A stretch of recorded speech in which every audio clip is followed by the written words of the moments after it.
Hi, I'm Colin Selby. I want to talk to you in this brief video about the use of psychometrics in coaching. I talk with people in the coaching field very frequently, and they have a huge fear about pigeonholing and boxing people and resist psychometrics very frequently because of that.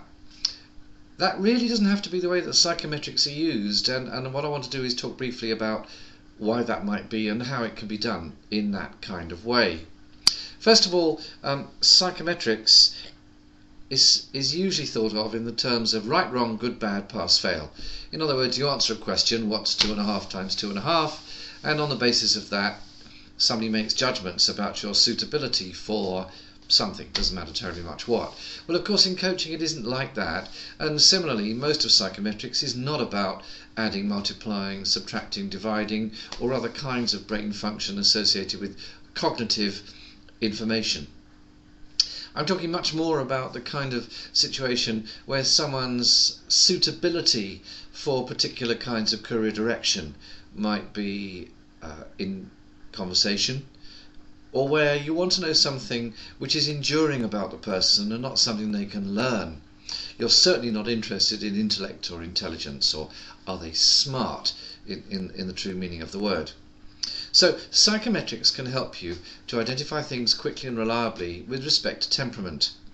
And that's why sometimes they're used and found to be very helpful for coaching.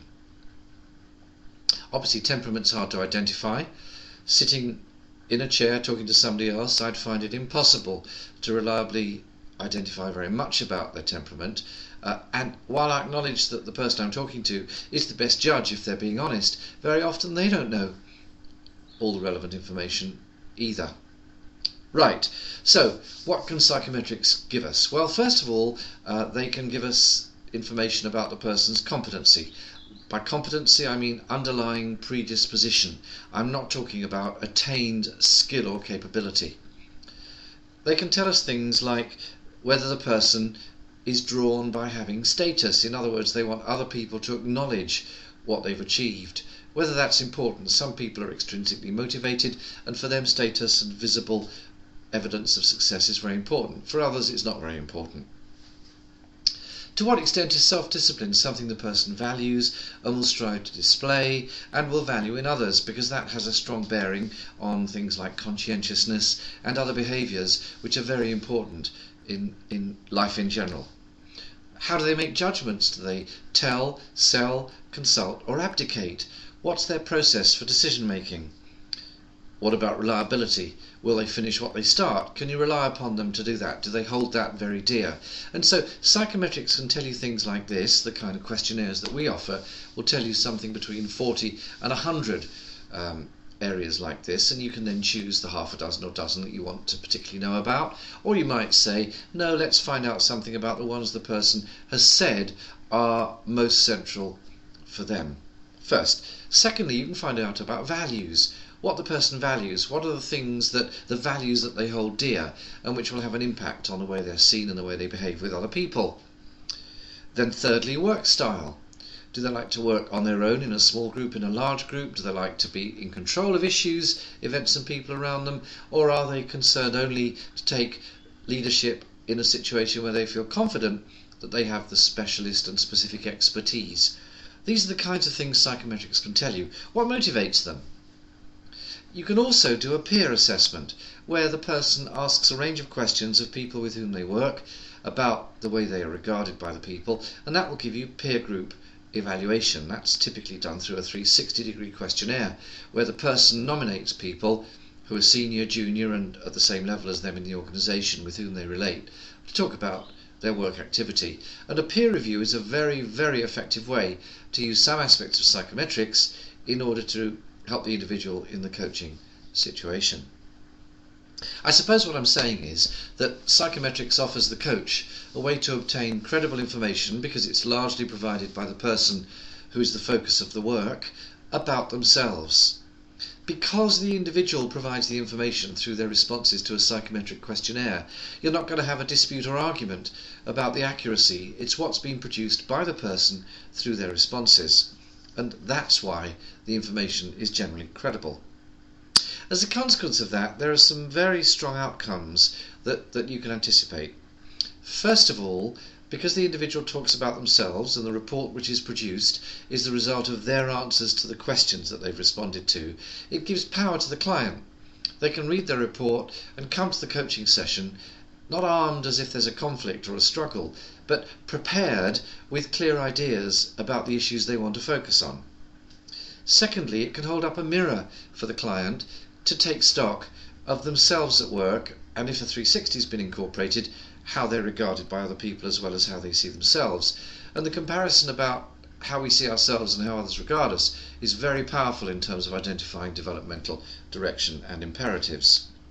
It might well turn a wall into a window, by which I mean the individual may be helped to become aware of some aspect of how they approach work and how they work with others, about which they weren't previously aware through the use of psychometrics. That's very valuable indeed. It can speed up the reflective process. I've worked with many people who found that using psychometrics enabled them to more quickly and reliably take stock, whereas unstructured conversation seemed to them to meander. These are often people who are impatient or for whom time is at a premium, and whilst this won't be appropriate for everybody, I certainly think it's worth considering for some people. If you use a 360, it can certainly burst a bubble. It can help people who believe they behave in one way to realise that as far as other people are concerned, who they nominated to talk about them, they're seen to behave in a rather different way. And by bursting a bubble, again, I'm not suggesting a conflict or dispute, I'm simply saying it can help the person to take stock of how other people regard them. Now please, I don't want you to think that it's all rosy and trouble-free. I think there are some risks associated with using assessment in the coaching context, and that's why the coach needs to be trained and prepared and skilled and practiced if they're going to use psychometrics with coaching clients. First of all, there's a risk that you can get stuck in the methodology. In other words, the candidate, the person you're working with, your client perhaps, may get stuck in the methodology of how this report has been produced, and that may prevent you from getting into, so how is this potentially useful to you? That's one risk. For that reason, I generally wouldn't discuss the score chart or the underlying psychometric properties of the questionnaire with the person. I'd simply say, let's focus on the reason we've done this, which is for you to evaluate the accuracy, in your view, for day-to-day behaviour of what you've said about yourself in your responses to the questionnaire. Also, the candidate might say, yep, that's accurate, but so what? Now, we're talking about the kind of candidate who would like you to solve it for them, and this will accelerate your awareness of that process and probably theirs too. So what is difficult to overcome? I think if you do use psychometrics, it's useful to have your mechanism, your process available and prepared for moving from the psychometrics to the what do we do with this information. Very often what I would do is go through the psychometric report with the person. The reports are generally written in nice, easy to understand language. For the person who doesn't understand psychometrics, you as the coach need to understand rather more, of course, which is why training is frequently required. And then maybe what you have is perhaps a prepared blank sheet with two columns, one for strengths, one for development needs or weaknesses, whatever you call them, on either side of the page, and you ask the person to fill in strengths and development needs according to their perception of themselves, and then perhaps according to their perception of the report that they've produced with their answers, and have a look at whether there's some kind of a difference between the two, and then you're on your way, I believe. I think the reports can sometimes be a distraction. They look authoritative because they're printed off, of course, and they're therefore in printed text, and sometimes the person may be cautious about rejecting what they say because of the apparent authority of them. Well, I think that's appropriate because they are purely the result of the person's responses. On the other hand, you want the person to be able to say, I may do this rarely, but it's not characteristic of me, and to be able to move on. So be prepared for the occasional potential distraction because of the psychometric report. And finally, be careful about ensuring that when you use them with a coaching client, you're using them validly. In other words, the questionnaire is focused on the use to which you want to put it with your client. The norms against which you compare their responses and profiles are valid for the work, the place, the environment in which they're active.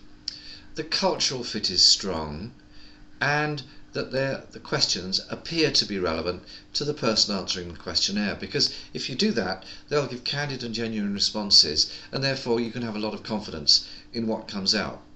Once again, I strongly recommend you, if you go down this route, to carefully filter who you use psychometrics with, and also consider the online PC delivered questionnaire because of the ease of producing reports almost by return, and because people find it a more pleasant and quicker process in any case. I hope that answers your questions. If you have any urgent ones, please do call me. My number is attached to this particular site, and if that's the case, I look forward to hearing from you. Thank you very much.